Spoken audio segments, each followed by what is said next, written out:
హైదరాబాద్ బహదూర్పురాలో పక్క కొరిగిన బిల్డింగ్ కూల్చివేత కొనసాగుతోంది. మాలిక్ ట్రేడింగ్ డెమోలిషన్ కంపెనీ కూల్చివేత పనుల్ని చేపట్టింది. భారీ యంత్రంతో భవనాన్ని కూల్చివేస్తోంది. హైరిచ్ బూమ్ వెహికల్ తో కింద నుంచే 4 అంతస్తుల భవనాన్ని కూల్చివేనుంది. సికింద్రాబాద్ లో డెక్కన్ మాల్ ని కూల్చివేసింది కూడా ఈ కంపెనీని. కూల్చివేత ఖర్చులను బిల్డింగ్ యాజమాన్యమే భరించాలని జీహెచ్ఎంసీ ఆదేశించింది.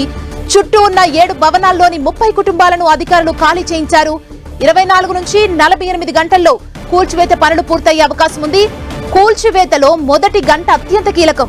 హైరిచ్ బూమ్ వెహికల్ 4వ అంతస్తును కాంబీ క్రషర్ తో కూల్చివేస్తోంది. అదుపు తప్పితే భవనం మొత్తం ఒక్కసారిగా కుప్పకూలే ప్రమాదం ఉంది. అయితే మొదటి గంట సజావుగా సాగితే తర్వాత కూల్చివేత పూర్తి నియంత్రణతో సాగుతుందని మాలిక్ ట్రేడింగ్ ప్రతినిధులు చెబుతున్నారు. డెక్కన్ మాల్ ని కూల్చిన భారీ యంత్రంతోనే బహదూర్పురా భవనాన్ని కూల్చివేస్తున్నారు. ఇవాళ అర్ధరాత్రిలోపు కూల్చివేత పూర్తవుతుందని కంపెనీ ప్రతినిధులు తెలిపారు.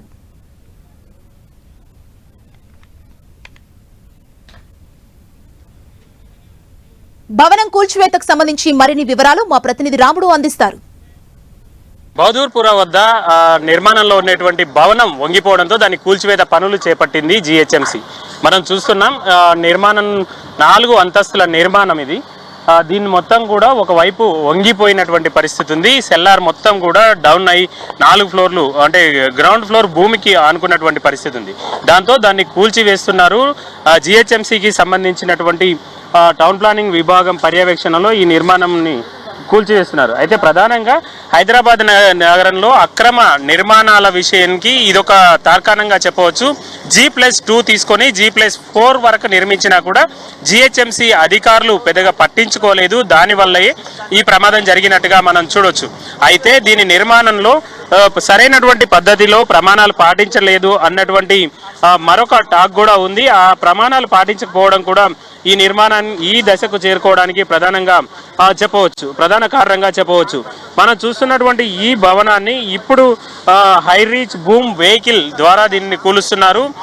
దీన్ని మాలిక్ ట్రేడింగ్ అండ్ డెమాలిషన్ కంపెనీకి అప్పచెప్పారు. మనం గతంలో సికింద్రాబాద్ వద్ద ఏదైతే నిర్మాణం మొత్తం కాలిపోయి రోజుల తరబడి మంటలో ఉందో ఆ నిర్మాణాన్ని కూల్చినటువంటి కంపెనీకే ఈ పనులు అప్పచెప్పారు. అయితే ఇప్పుడు ఈ నిర్మాణ పనులను పూర్తిగా జీహెచ్ఎంసీ పర్యవేక్షణలు చేస్తున్నారు. కానీ యజమాని ద్వారానే పూర్తిగా ఈ నిర్మాణానికి కూల్చడానికి అయినటువంటి ఖర్చును అదేవిధంగా అదంతా కూడా యజమాని భరించేలాగా జీహెచ్ఎంసీ అధికారులు చర్యలు తీసుకున్నారు. ముందే ఆయనకు నోటీసులు ఇచ్చారు. ఈ అంశంపైన ఫిర్యాదు చేశారు.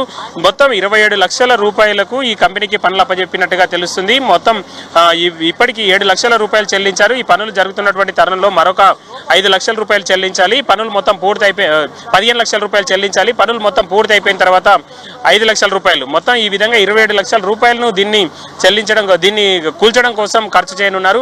మనం చూడొచ్చు ప్రధానమైనటువంటి రహదారి అది ఓల్డ్ సిటీ నుంచి ఇటు వెళ్ళేటువంటి జూ పార్క్ వెళ్ళేటువంటి రహదారికి చాలా దగ్గరలో ఈ నిర్మాణం ఉంది. సెకండ్ బిట్ అంటే రోడ్ అవుట్ సైడ్ ఇంకొకటి ఉండగా యువతల సైడ్ నిర్మాణానికి మాత్రమే ఈ నిర్మాణం ఈ విధంగా జరిగింది. చాలా దగ్గరగా ఉన్న ఎక్కడో మారుమూల ప్రాంతం కాదు, సిటీ మధ్యలో ఉండేటువంటి ప్రాంతం. కానీ జీహెచ్ఎంసీ అధికారులు మాత్రం ఏమాత్రం పట్టించుకోలేదు. అది ముందే పట్టించుకుంటే ఈ విధమైనటువంటి ఇబ్బందులు వచ్చేది కాదు.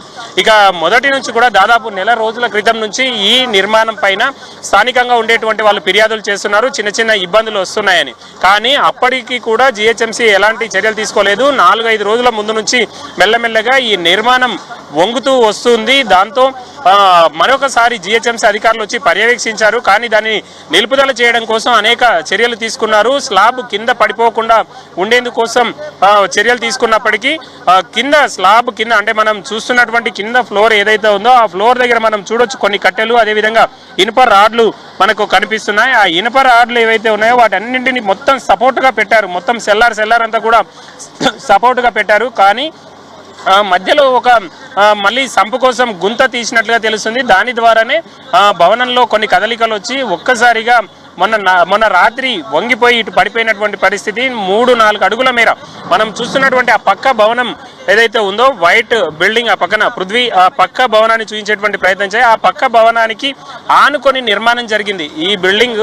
దానికి అంటే ఏమాత్రం సెట్ బ్యాక్ వదలకుండా ఆ బిల్డింగ్ దానికి ఆనుకొని నిర్మాణం జరిగింది. ఆ నిర్మాణం మొత్తం కూడా ముందుకు ఏ విధంగా వచ్చిందో మనం చూడొచ్చు. దాదాపు 4-5 అడుగుల మేర ముందుకు వచ్చినటువంటి పరిస్థితి ఉంది. ఈ విధంగా ముందుకు మొత్తం జరిగి పగిలిపోయింది. దాంతో పై ఫ్లోర్ నుంచి కూల్చివేత చేస్తున్నారు. మనం చూడొచ్చు 4th ఫ్లోర్ కూల్చివేతను ప్రారంభించినటువంటి ఈ నిపుణులు పైనుంచి మెల్లమెల్లగా ఎంతవరకు వీలైతే అంతవరకు దాన్ని కూల్చివేసి పైన మిగిలిపోయినటువంటి డెబ్రీస్, ఆ వ్యర్థాలను కిందికి తోసేసిన తర్వాత మళ్ళీ 3వ ఫ్లోర్ను చేయనున్నారు. అయితే ఈ మొదటి గంటలోనే కొంత కీలకమైనటువంటి అంశంగా మనకు తెలుస్తుంది. ఈ పై ఫ్లోర్ అంతా కూడా క్లియర్ అయిపోతే కొంత నిర్మాణం వాళ్ళ చేతుల్లోకి వస్తుంది, కూల్చివేత పని వాళ్ళ చేతుల్లోకి వస్తుంది. కాబట్టి ఇబ్బంది జరగకుండా ఉంటుంది అనేది నిపుణులు చెప్తున్నటువంటి సమాధానం. మొత్తంగా 24 గంటల సమయంలో పూర్తిగా ఈ నిర్మాణం అంతా కూడా క్లియర్ చేస్తామని సంస్థ ప్రతినిధులు చెప్తున్నారు.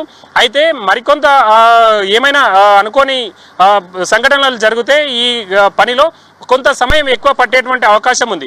అయితే గ్రేటర్ పరిధిలో ఈ విధమైనటువంటి అక్రమ నిర్మాణాలను జీహెచ్ఎంసీ ఉపేక్షించడం వల్లనే ఇలాంటి ప్రమాదాల కారణమవుతున్నాయని చెప్పడంలో ఎలాంటి సందేహం ఇక్కడ కనిపించట్లేదు.